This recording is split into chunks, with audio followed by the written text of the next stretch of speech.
I think nutrition and this idea of wanting to extend our lifespan, living a healthier life, living longer, is something that people are taking note of, specifically in recent times after just all the different physical ailments, stresses, diseases that people are accumulating in life. And I want to start with a question that I think anyone could resonate with, which is the worst foods that you think so many people are consuming that they think are healthy, which are actually really, really unhealthy for us physically, mentally, emotionally, spiritually. If you had a list of 3 to 5 foods that you think people think are healthy, but actually the research, the studies are showing it's actually hurting you. Well, yeah, I mean, I think the least healthy category of foods are what are called ultra-processed foods, sometimes UPFs. These are foods that are heavily processed. The reason they use the word ultra is because lots of healthy foods are processed. Cheese is processed, yogurt is processed, white flour has been processed. So there's a degree of processing that's just kind of fine. But when you get into ultra-processed foods, which often carry health claims. I mean, I'll give you an example: the Impossible Burger or the Beyond Burger, right? But super processed, though, right? Yeah, like 21 ingredients. Some of them never before in the human diet. Really? And they're sold as plant-based, and I would always watch out for that phrase because it sounds really good. It has an aura of health around it, but how about just plant?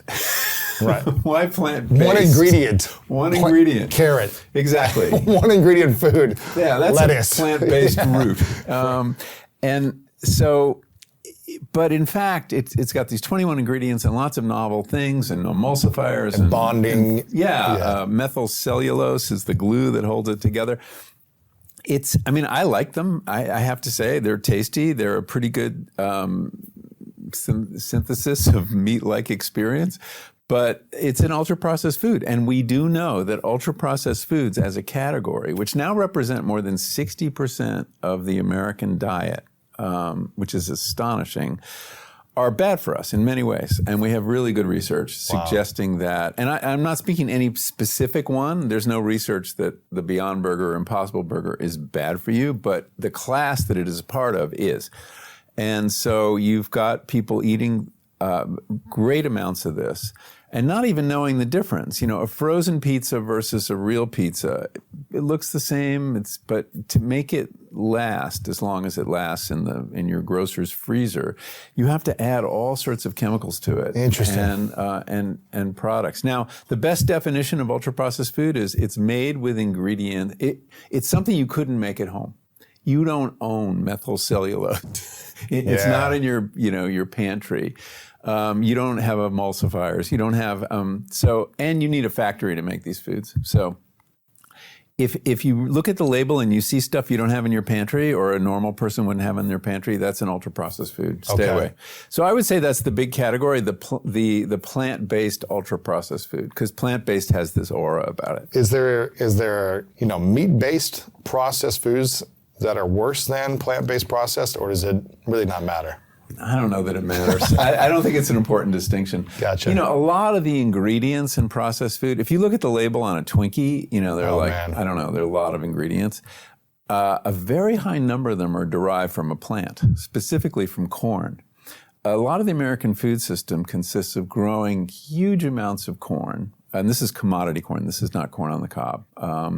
And then using those kernels, breaking them down into its chemical constituents, and then putting them back together as processed food. Right. So all that crap is plant-based, technically. That's where it starts. But it's so far removed from a plant as to not be healthy. So ultra-processed foods is the number one category. What would be the next category of unhealthy foods that seem to be healthy? Sugar. I mean, I think, one of the things people should pay attention to is how sugar has infiltrated foods that never used to have sugar in them. Like which types of foods? Oh, ketchup, tomato sauce, bread. Bread, you know, Shouldn't need historically, sugar. no, it's flour, water, and yeast, or a sourdough starter. That's all you need to make bread. What is sugar doing there? The industry has discovered that if you add sugar to anything, you will sell more of it. It's magic in the marketplace. And we are, you know, hardwired by evolution to like sweetness. Sweetness in nature is a sign of nutritious food, of energy.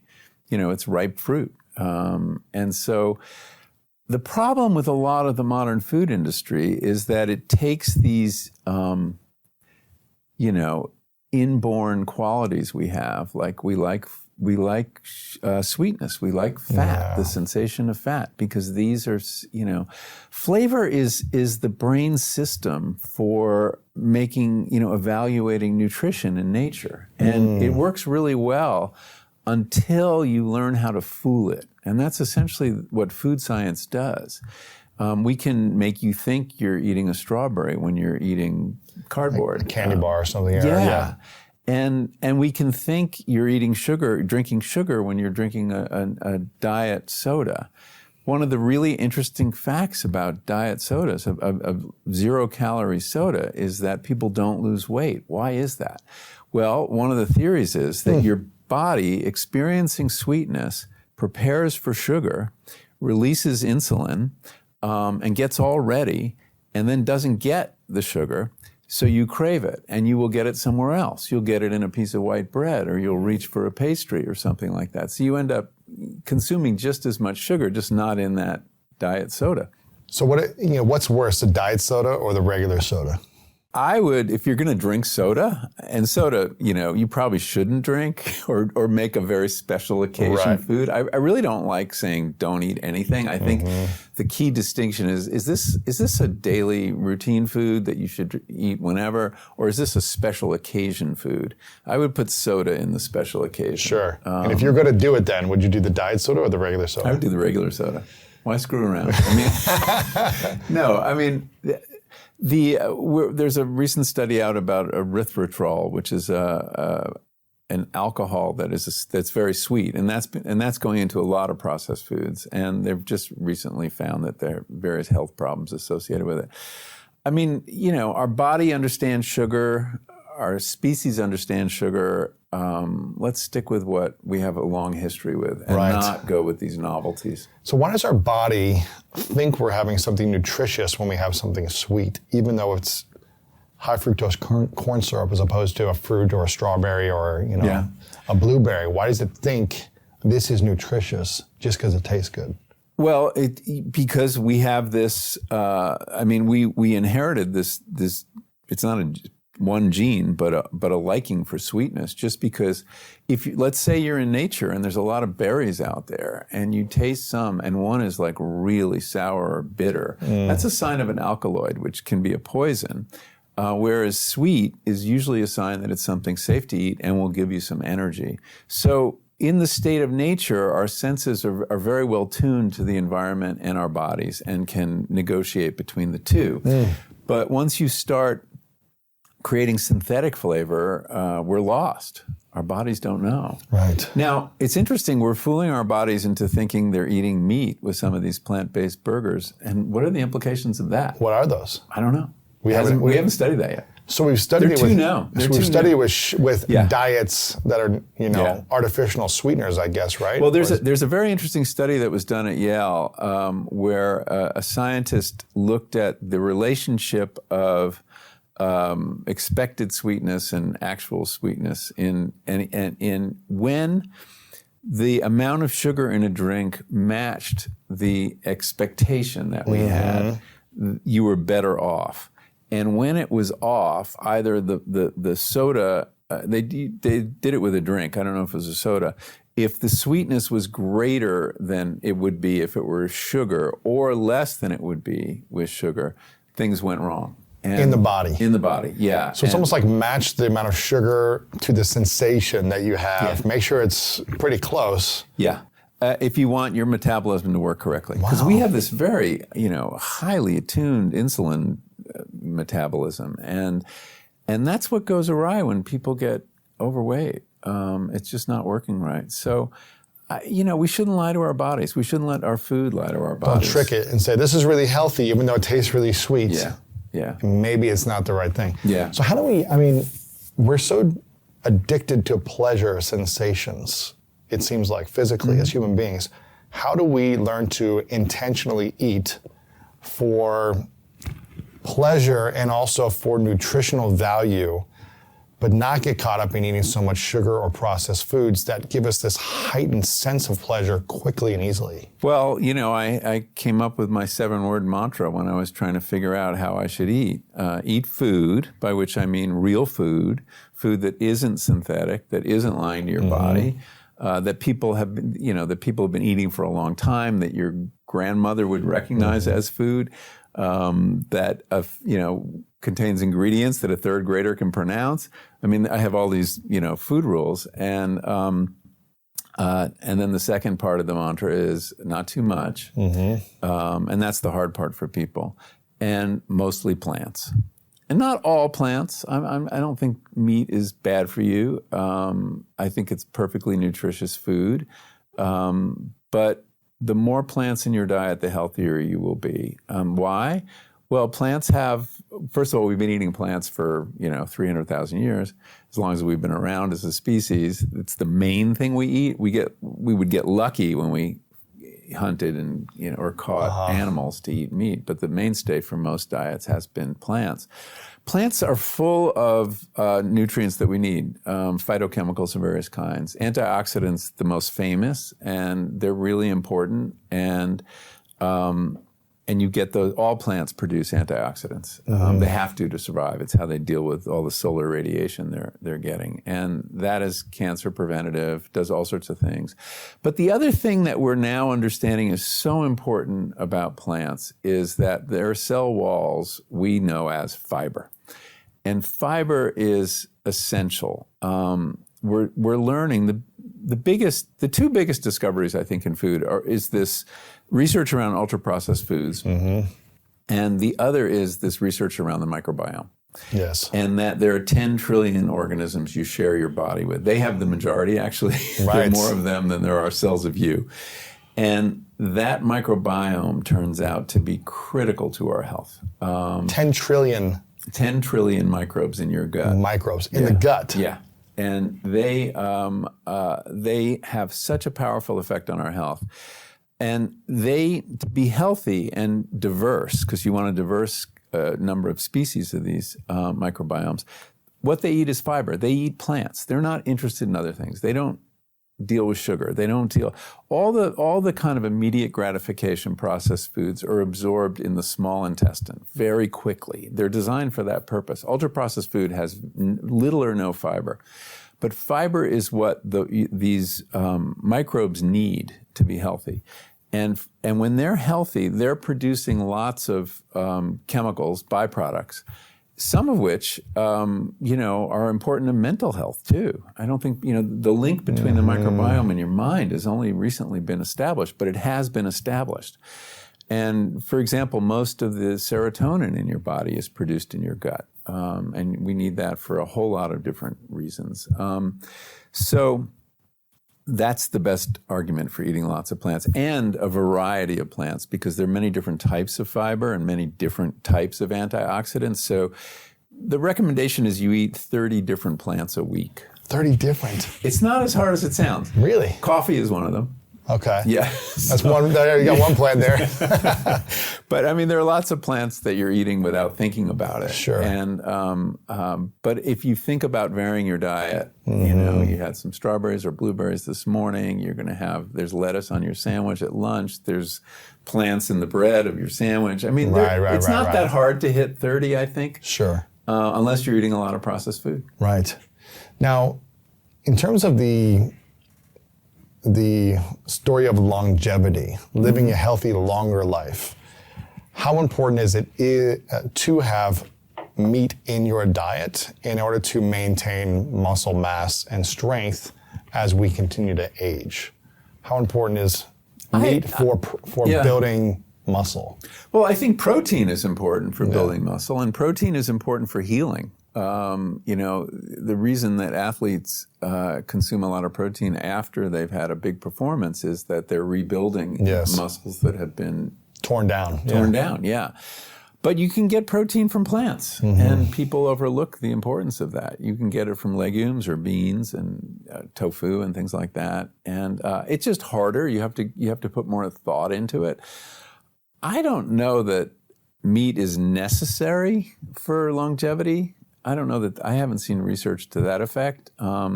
It's a very convenient way of getting a lot of protein, but other things come with it. I guess not for longevity, but building muscle for longevity, so that you have the strength to get back off the ground if you fall over when you're older, or you have stronger. But we've been reading about and hearing from vegan athletes. I mean, there are some very high performing vegan athletes, right? Which kind of gives the lie that you need meat to do this. I just think you have to be, I've had periods where I've only eaten plants, and I did crave protein sometimes, and so I, added back in fish usually. Sure. And so I think it depends on you and your metabolism. Some people thrive on an all-plant diet, and some people simply don't. They don't feel they have enough energy. Sure. I felt I had enough energy. Something in me needed more protein. Right. And I was eating lots of tofu and tempeh. But it wasn't and enough, like huh? that. Apparently not, or my mind didn't think it was enough. Right. So, you have to listen to those signals when you get them. But, I think if you're interested if longevity is your focus, and that's never been my focus has always been be as healthy as you can for as long as possible, and then have a, what is the term? Compressed morbidity or something, the shortest possible period of illness before death. That's the key. That's what Dr. Sinclair talks about. That. Oh, yeah? Yeah, I don't know if you're familiar with his work, David Sinclair, but he talked about how his mom suffered I can't remember, something like a 10-year unhealthy death. Yeah, and that's typical in America. And he was like, I want it to be, I'm sick and I die within a couple of days type of thing. And I live a healthy life until I think that's the blessing. It's over, as opposed to how do I keep myself alive in an unhealthy way for as long as possible? That's not a good And we life. have a medical system that's pretty good at that too. But my focus is chronic disease. Just the kinds of things where people have 40 years of diabetes or something, which is not a great way to live the second half of your life. No. Is there a way to reverse diabetes? Type 2 diabetes can be reversed with diet and exercise. People really can put themselves on a regime, and their numbers will go down and their blood glucose will improve. So in the case of type 2, type 1 is genetic, and I don't know that. I think diet's very important to maintaining yourself, but I don't know that you can reverse it. How do you navigate the pleasure signals in your gut or your brain telling you, that tells a lot of people, here's a candy bar, here's a cookie, here's a milkshake, I want to eat this now. How have you trained your mind and your gut microbiome to not be tempted and want it and crave it consistently? Yeah. Or is the craving there, but you've just created standards and food rules to support yourself in minimizing those temptations? Yeah, I don't know that I've worked it out completely. I have my cravings. If you ask my wife, who if there's a bag of potato chips, she'll finish it if it's open. I am fairly disciplined, and some of it is just being mindful. I've thought a lot about food and nutrition, and I have researched it in great. So asking yourself a set of questions. Am I still hungry, or am I just enjoying eating? That's a big one. Americans are socialized. Think about what your mom said to you. She said, "Are you full?" when she fed you, right? She didn't say, "Are you satisfied?" That's the right question. Or are you no longer hungry? Because the moment you're no longer hungry is many bites before you're full. Right. Just stop eating then. Exactly. And so I often will ask myself, so am I still hungry, or am I just eating because there's more on the plate? And then I enjoy the process. And, in other countries, I talk about this in my master class, there are sayings. In Japan, they say hara hachi bu, which means eat until you're 80% full. That's interesting.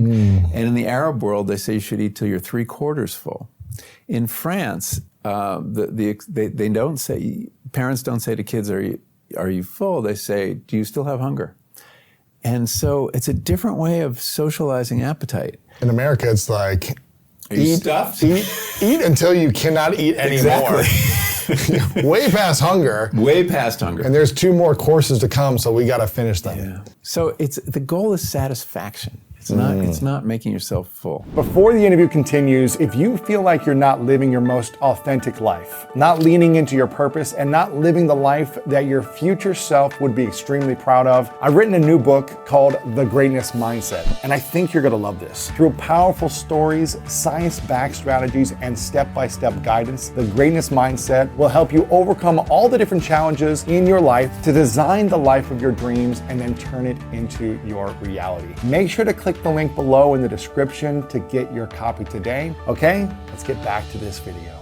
How do we get to satisfaction when people have been training and conditioning themselves for decades we are up to against, eat past satisfaction? We are up a powerful industry. I mean, I can't overestimate how important food marketing is. I mean, the industry spends like $40 billion getting us to eat more. It's in every commercial, it seems like. Absolutely. It's either drugs or food. Yeah. In every TV commercial. Yeah. I bet you can't eat just one. You know, the old Lay's potato chip commercial. And in fact, food scientists talk about craveability as something they're designing into the food. And they can do that. They know how to do that.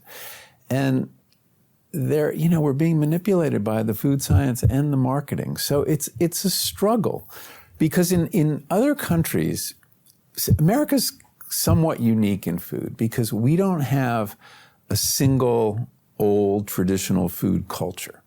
You know, in most cultures, you would eat the way your parents ate growing up, the way their parents ate growing up, and people knew what food was, what wasn't food. This is what we traditionally eat.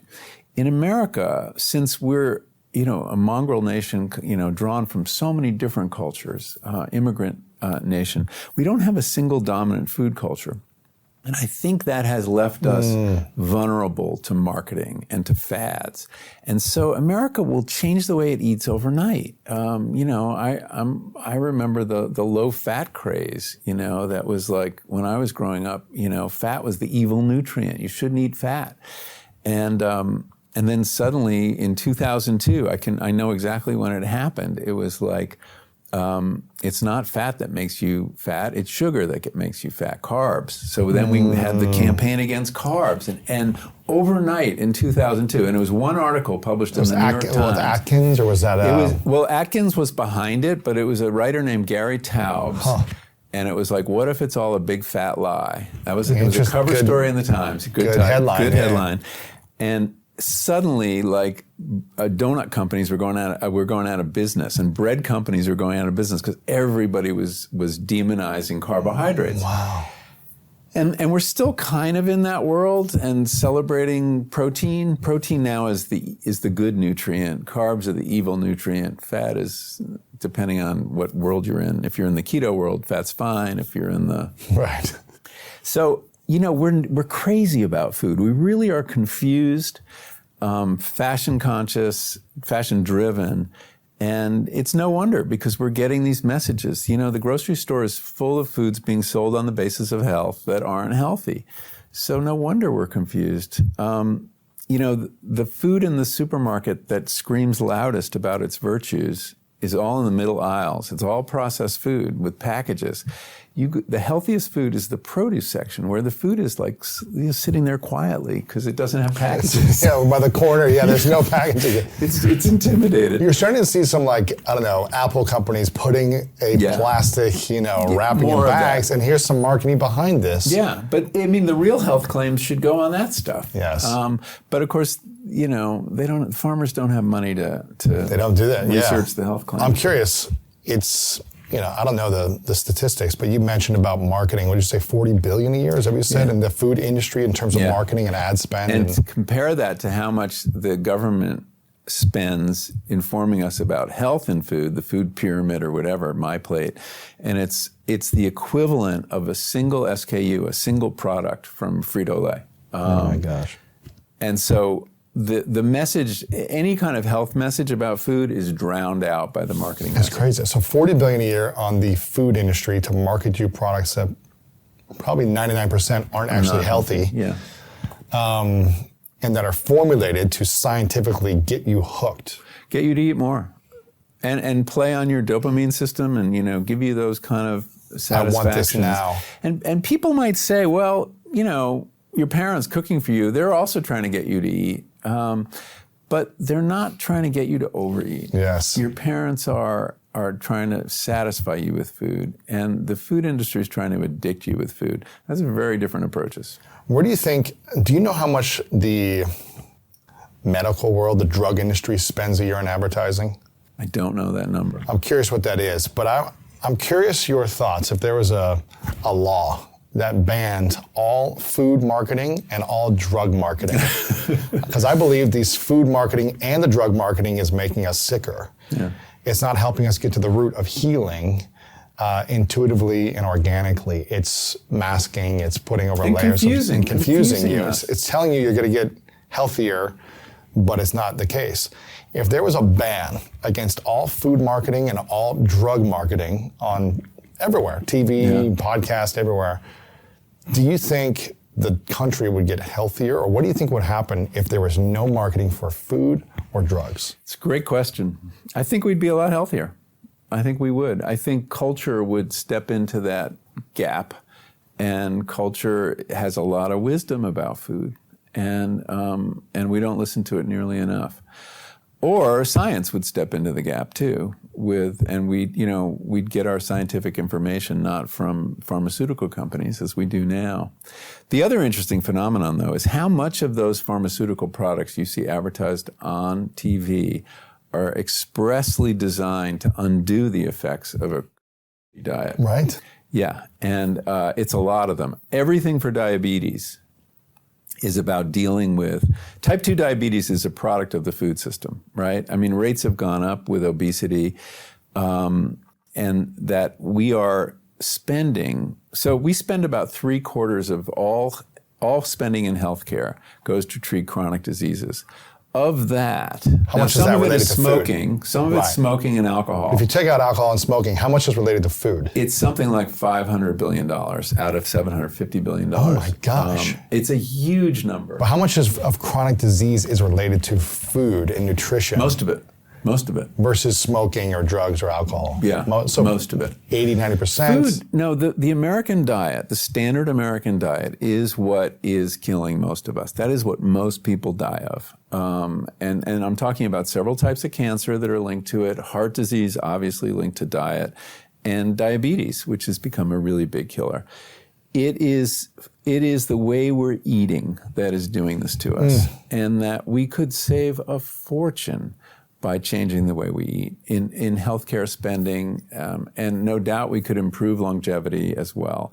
It's the elephant in the room is the American food system, and we all take it to be as like normal, and the food still looks the same. Pizza looks like pizza, and these convenient frozen dishes in the grocer's freezer, but it's not the same. That packaged ravioli or tomato sauce is not what those things were or should be. Right. So in a way, it's an easy fix and it's a hard fix. I remember I was giving a speech to a group of health insurance executives, and I was trying to enlist their support for reform of the food system, which is one of my causes. And they don't want that, though. Well, the reason it was very interesting, and I was saying, you guys should be allies of the food reform movement, because every case of type 2 diabetes you prevent is $400,000 to your bottom line. That's how much it costs to treat each case over the life of that person. $400,000. $400,000 for something that can be completely prevented. And one of the presidents of these organizations came up to me after and says, "You don't understand. we don't have a long-term interest in your health because the churn. My gosh. Because medical contracts for medical insurance are only 1 year. And people are constantly switching plans, and companies are constantly switching plans. So we don't, you're talking about something that is going to benefit you over years, and we don't care about that.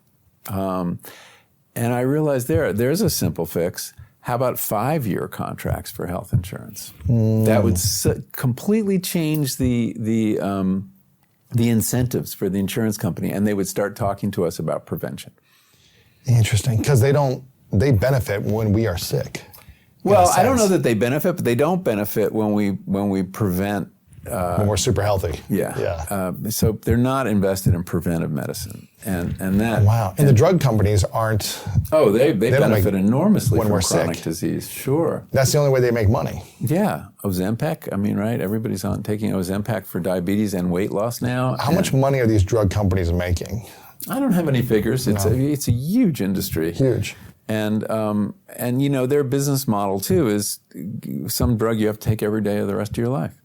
And but that doesn't cure the illness. No, they're not cures for the illness. They're just dealing with the symptoms. And that's true for mental health drugs too. Yeah. SSRIs don't cure depression. I mean, they tamp down symptoms when they work. What is the greatest cure for depression without any drugs?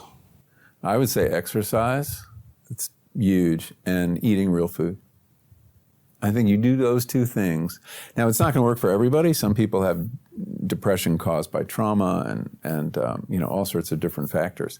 But those two things can make a huge difference. I don't think we fully recognize the mental health impacts of the way we're eating.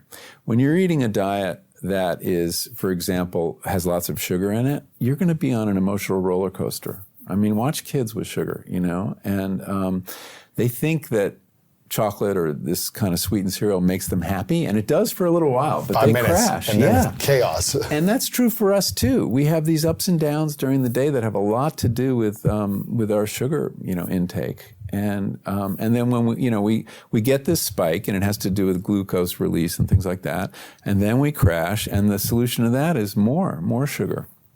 So snacking is another thing too. Where meals are like a really good human institution. Snacking, we're eating, all day long. How bad is snacking for our gut microbiome, for our brain, and for our overall just metabolism? If we're eating meals and then snacking a little bit here and there in between. I mean, I don't think snacking is like evil or anything, and I think a lot depends on what you have. I snack. I'm a writer, so I'm at my desk. I'm supposed to get up. That's the competing value, right? You should stand every half hour and move a little bit. And where do you go? You go to the kitchen and grab a little. And you heat up your coffee or you pour a cup of tea, and then you have I'll have some nuts or some. I'll have a handful of nuts or dried fruit. Yeah, definitely. And I'm not like Obama. I don't count my almonds as he allegedly did. Uh-huh. So I think snacking, you kind of lose sight of how much you're eating. It just becomes kind of invisible. So I mean, I think it's something that people have to be careful about. But I don't believe in being punitive about it. But I think eating meals with other people. We're talking about food as if it's this transaction between us and this stuff. But meals, eating with other people, affects how you eat. When you're eating with other people, you put down the fork and talk, and then you pick it up, and there's more time. And the more time you spend eating, the more likely you are to know when you're full. It takes 20 minutes for the body to send you the news like, enough, we're 20 full. minutes. 20 minutes. So if you're eating really fast, you're defeating that signal. And so you're eating too much. But if you have a leisurely meal, you're much more likely to realize, I think I've had enough. It's interesting because I was just having a breakfast meeting this morning, and it probably went for about an hour and a half, right? And it was a great meeting and meal because I noticed that I did not finish my plate. You were engaged. I was engaged. I was talking, and then I'd eat a little bit when they were talking, and have a few bites, and then I would, have my fork here with food and be like talking to them and just like, okay, let me listen, engage. And it got to the point, and I didn't have a lot. I had 2 eggs, scrambled eggs. I had a couple pieces of bacon, and I had some, potatoes, kind of the standard breakfast. Yeah, exactly, right? And I was eating the potatoes, and I was like, okay, I'm getting pretty full. And I just left the last potato. And I was just like, let me just experiment. I left it on the table, and I could have eaten it easily, but I left it because I was like, I actually feel pretty satisfied. Well, that clean plate ethic is really bad. I mean, why? I mean, when you're done eating, it's okay if you leave something on the plate. And in fact, it's a good practice. Just make a point. I'm not going to eat the last thing on my plate. Just really? as an exercise. Now, what if you're like, well, I don't want to waste food? Well, yeah, I know. And that's what we were brought up. People are starving in Korea or whatever. Yeah. The thing you heard from your parents. So it's not going to help them if you leave a potato. Maybe you should take less at the beginning, or maybe portion size is a huge problem. Huge. Don't get the appetizers, don't get the desserts, We tend to think that the amount of food put in front of us is the proper amount to eat. It's usually probably double what we're supposed to eat. And for restaurants, they've learned that we appreciate ampleness, and the cost of the food is one of their lowest costs. And so they give us portions that are too big, and we compliment a restaurant for having big portions. You feel like you're getting more for your value. Yeah, you feel you're getting good value. And the economics definitely work for the restaurants, but it doesn't work for us. So we end up, big portions are definitely part of our problem. So you mentioned before, 2 great ways to minimize or decrease depression for a human being is healthy nutrition and exercise. Those 2 things. Yeah. If someone is getting some sunlight is really good too. Sunlight, probably quality sleep as well really helps. Oh yeah, I mean, people who are depressed often have trouble sleeping, but one of the ways to fix your circadian rhythms is make sure every morning you look at the sun, you go outside, even if it's cloudy, just look at where it should be, and that information comes through your eyes to your brain and kind of sets your clock, and it will improve your sleep. Yeah, Dr. Andrew Huberman has done a lot of research on that and preaches it almost every day about the research. That and breathing, He says that's his number 1 health tip is get outside and look at the sun. First thing in the morning, right? Yeah. Not when it's already up and you can't look at it. And it's okay if you didn't get up at dawn, but before midday. Yeah, get up for 10, 15 minutes and look towards the sun, right? Just allow your eyes to gaze towards it. And you'll be getting outside, and you'll be getting some vitamin D, because we spend way too much time inside. Yeah. Being outside is, exercising outside, I think, is better for us than inside. What do you think is the root cause of depression? Why someone could get depressed or chronic depression? Because we all go through sadness and grief and loss and heartache and, relationships and deaths and, career ending, things like that, where there might be a season of sadness. But the chronic depression, what is the root cause of that? I don't think we know. There are people looking for genes implicated in depression. They have not had success finding them.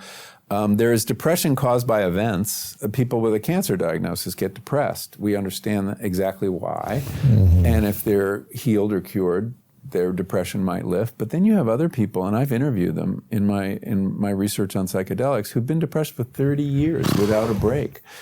And I don't think we really understand that. It's exhausting on the nervous system. Yeah, on the brain, on the heart, on your every system.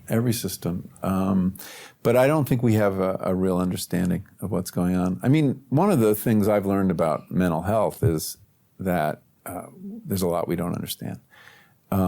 We don't even know if depression, anxiety, addiction, and say OCD are separate diseases, or are they 4 different symptoms of the same underlying disease, which is to say a mind that is too rigidly, bound up and stuck in patterns of rumination. They're all characterized by rigidity and strong habits. A controlling nature almost, right? It doesn't have an attempt to control nature and they're also characterized by these destructive narratives that people tell about themselves.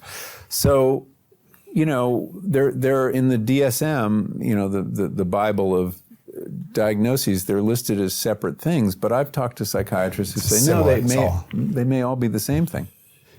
Susan David talks about emotional agility, having the ability to, be flexible with our emotions and not be so rigid. Habits get us into trouble with food, certainly, and with our mental health. And habits are really valuable. I mean, they can organize your life. They can save you from having to run the algorithm every time a new situation comes up. It's like, okay, this is a conversation with my boss. This is the kind of thing that works. You have a habit.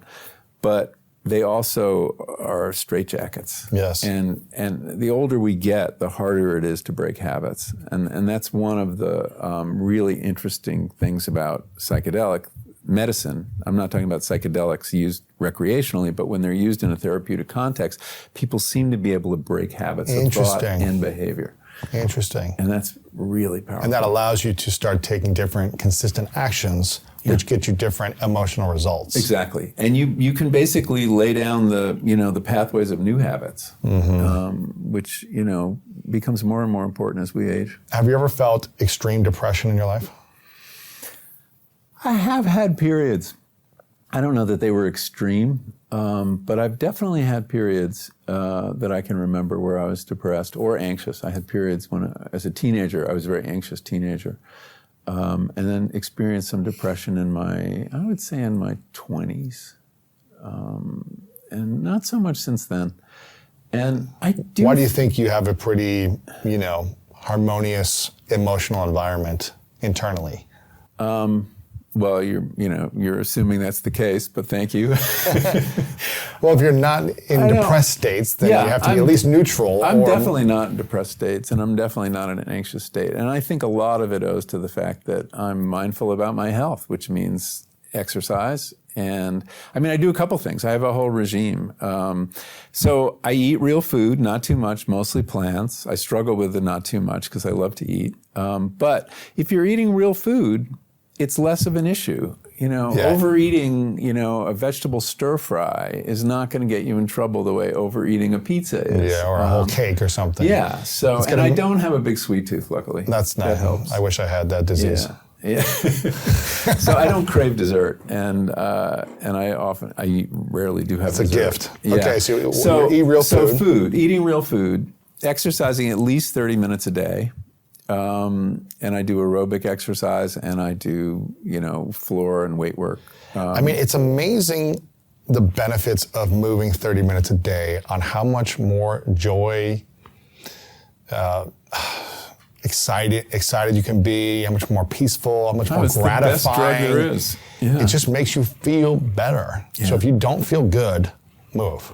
Yeah, it's so important. There was a study that came out just a couple of weeks ago that said 11 minutes of walking will improve your longevity and improve your health in general. 11 minutes. So it doesn't have to be a lot. It doesn't have to be. You don't have to be running. Intense. You can be walking. So exercise. Eat real food. Yep. And the last thing is I meditate. And I meditate about 25 minutes a day, preceded by some breathing exercises. And, that's stress reduction. The other thing people don't talk about, and it's very hard to quantify, is social connection. Huge. And loneliness. The Surgeon General, Vivek Murthy, has really made this his cause. He wrote a really good book on loneliness. And that people without social connection, or who are mediating their social connection through social media, which isn't the same thing. You're not connected. You're not really connected. It's you have faux friends. You have faux connection. But that's really important. And having some sort of social group that supports you in some ways. And so those four things, I think, are so important. So cultivating your friendships is really huge. How many people have you studied or worked with who have been in emotionally depressed states that started doing these four things, essentially, the three things plus deepening their intimate relationships, saw improvement? Oh, many, many people. I've seen this over and over again. I'm not a scientist, so I haven't researched it, and obviously haven't done a control. But I've seen it in my friends. I've seen it in relatives. It can do a lot for people. Mm-hmm. And by the way, we have evidence that the regime I'm just describing has very positive effects on people's cardiovascular health. Dean Ornish has done a lot of research using pretty much that regime, those 4 things, although he insists on a totally plant-based diet. And I think it should be substantially plant-based. And he has also done that with men with prostate cancer, and has found prostate cancer is a very interesting case because many people are not treated for it, since it often doesn't advance. So it's one of the rare cancers that people live with for years and can be studied while they're being surveilled for it. So we can look at lifestyle interventions and see if they make a difference. So UCSF put several thousand men on this regime with a control to see if it would have an effect. And indeed, it slowed the progression of their disease and lowered their PSA scores, which is a marker of prostate cancer. Wow. So, Dean Ornish is now trialing this with a group of people just diagnosed with Alzheimer's to see if it has an effect on the progression of their disease. So, with eating real food, exercise, and meditation, or with some kind of, it doesn't have to be meditation, some kind of stress reduction. It could be yoga. Yeah, breath work. Yeah. It's all those techniques we have to essentially lower stress. Wow. I think I love this prescription, this organic, intuitive prescription. It's too bad doctors don't talk about it more, right? too. Yeah. And I think the other elephant in the room that we kind of hit on a little bit is the trauma. Because I think you can eat well, you can exercise, you can meditate, you can have social connections, but if there's still trauma stored in our memories or in our body, it can take us farther, but we can still be pulled back into the trauma. And I think because I did all these things for many years, but I still hadn't faced certain traumatic memories. I hadn't created new meaning from those memories. I hadn't processed them. I hadn't fully addressed them. I didn't fully unpack and talk about them and have catharsis and emote in those feelings and grieve and go through the wide range of emotions of traumatic moments in my life. How did you end up doing that? I did that in the last couple of years. It's been on a 10-year journey of healing traumatic experiences. 10 years ago, I opened up about being sexually abused as a kid when I was 5. It's one of my first memories, actually. And for most of my life, that emotional and psychological wound was a memory playing in my mind almost daily. It was just kind of come up, and I would just push it away and work really hard. So I used... So it was present. It wasn't a suppressed trauma. Constantly present, but I would try to run away from it. I tried to outwork it. I would try to, be a workaholic in sports and achieve and succeed to validate I'm worthy, lovable, and enough. Yeah. But it wasn't until I hit 30 when I had lots of breakdowns in my life that I realized I had never addressed it or told anyone. And so I went down a process, and I've talked about this many times on my show and publicly, but I went down a process of facing the trauma, With the help of therapists? I did it in an emotional intelligence workshop initially, so kind of a safer environment in a group setting, and then worked with therapists to unpack it more and process that healing. And then I ended up writing about it in a previous book on the mask of masculinity I talked about, where I feel like a lot of men suffer from trauma that they never express, they never talk about in a healthy way. And so I was able to unpack that, but then there were more things over the last 10 years that I needed to face that I was unwilling to, or I thought maybe I'd done all the work. In the last couple of years, it was really kind of healing the pain in my heart in other ways through emotional coaching sessions, but very intense, 3 to 5 hour sessions on every Saturday for months. Wow. Because I wanted peace and freedom in my heart. Again, I ate well, I exercised well, I'm healthy. Yeah. But emotionally, psychologically, spiritually, there was wounds that I hadn't yet mended. I hadn't yet healed and created new meaning, as Viktor Frankl talks about, is creating that meaning behind these traumatic events. And I think the healing of the trauma, for me, has brought me so much peace, psychologically, emotionally, and spiritually, and physically. There was physical pain in my chest, in my throat, that would come and go, that now I haven't felt in almost 2 years. Oh. And for most of my life, 38 years, I felt pain, palpitations off and on, depending on life's circumstances. And now with some of the most chaotic events in life, a book launch, moving into a new home, buying a home, I just turned 40, like all the